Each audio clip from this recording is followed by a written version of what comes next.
اعوذ باللہ من الشیطان اللعین الرجیم انما المسیح زیادۃ فی الکفر یضل به الذین کفروا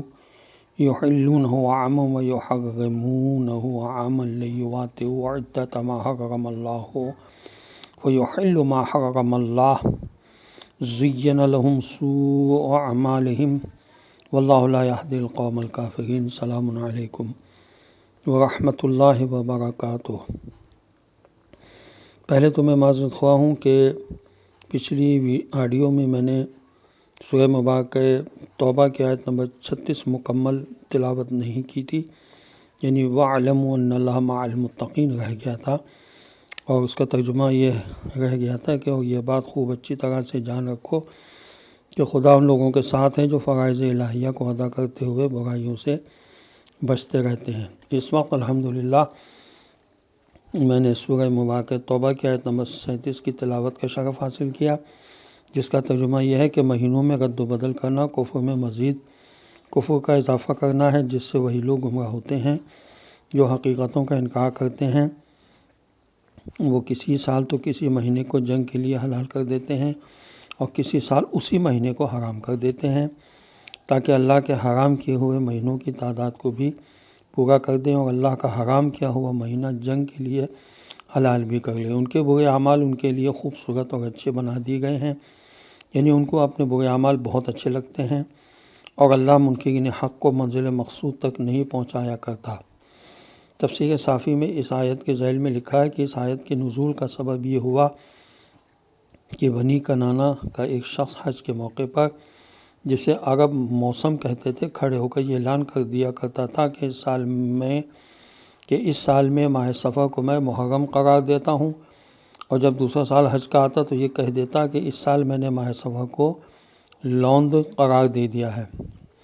اس لیے اس ماہ میں لڑائی جائز ہے، اور محرم کو محترم قرار دیتا ہوں۔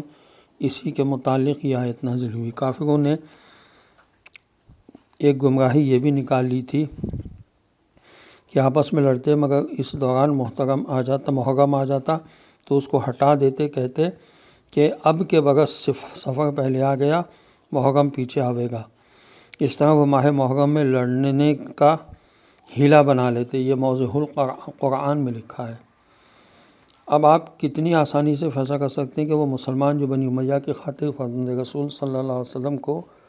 بھوکا پیاسا محرم میں قتل کر رہے تھے، جاہلیت کے وارث تھے یا اسلام کے؟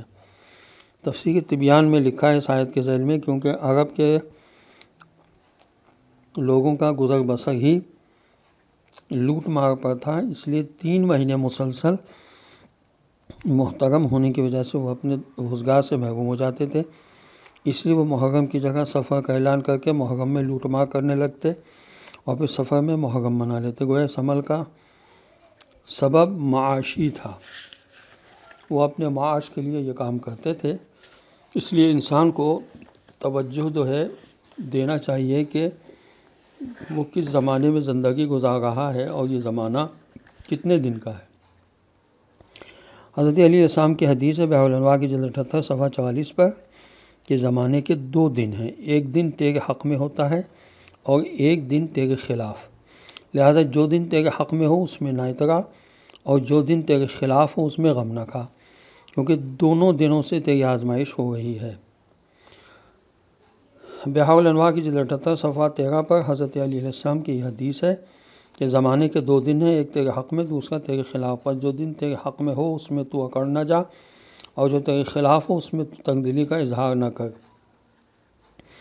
حضرت علی علیہ السلام کی یہ حدیث بحر الانوار کی جلد 77 صفحہ 420 پر ہے کہ زمانے کے 2 دن ہیں، ایک تیرے موافق اور ایک تیرے مخالف، جو تیرے موافق ہو اس میں تو اترا نہیں، اور جو تیرے مخالف ہو اس پر صبر کر۔ حضرت علیہ السلام کی یہ حدیث بحر الانوار کی جلد 77 صفحہ 210 پر ہے کہ حضرت علی علیہ السلام نے اپنے فرزند حضرت امام حسن علیہ السلام کو وصیت کرتے ہوئے فرمایا، اے میرے پیارے فرزند، تمہیں معلوم ہونا چاہیے کہ زمانے کی مختلف حالتیں ہوتی ہیں، لہذا تمہیں ایسے لوگوں سے نہیں ہونا چاہیے جو اسے سختی کے ساتھ ملامت کرتے ہیں اور جو لوگوں کے نزدیک ان کی معذرت کم ہوتی ہے۔ وآخر دعوانا ان الحمد للہ رب العالمین، والسلام علیکم ورحمۃ اللہ وبرکاتہ۔